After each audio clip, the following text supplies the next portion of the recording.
السلام عليكم ورحمة الله وبركاته. المحتوى النهاردة مش قانوني، ومش هنتكلم في القوانين ولا المحاكم ولا القضايا. ليه؟ عشان لما يطلع واحد أفاق مرتزقة يتكلم في حق الشيخ الشعراوي ويقول عليه إنه متطرف أو داعشي، يبقى كان لازم نغير المحتوى. ولما تطلع مسرحية هزلية تافهة تتريق على مولانا الشيخ الشعراوي، برضه كان لازم نغير المحتوى. الشيخ الشعراوي اللي ملأ الأرض من شرقها إلى غربها تفسير للقرآن الكريم.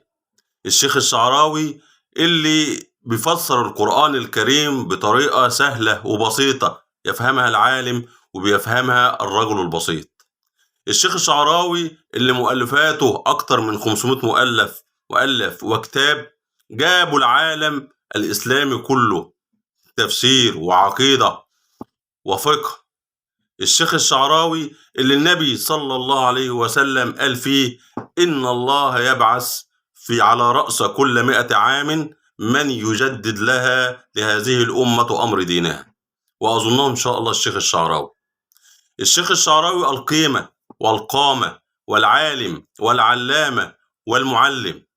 مولانا الشيخ الشعراوي اللي ما اختلفش عليه اتنين في الوطن العربي ويمكن في العالم أجمع، يجي النهاردة أبو حمالات يتريق عليه ويقولوا إنه داعشي. تيجي النهاردة مسرحية ملهاش أي 30 لازمة تتريق على أسلوبه وعلى تفسيره للقرآن الكريم. النبي صلى الله عليه وسلم صدق حينما قال سيأتي على الناس سنوات خداعات يصدق فيها الكاذب ويكذب فيها الصادق، ويخون فيها الأمين ويؤتمن فيها الخائن، ويتكلم الرويبضة أو ينطق الرويبضة. قيل وما الرويبضة يا رسول الله؟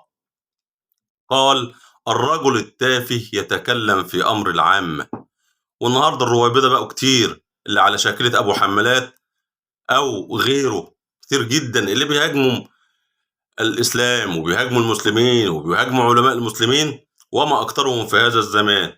أبو حمالات وغيره هم الرويبضة، عليهم من الله ما يستحقون وعليهم لعنات من الله.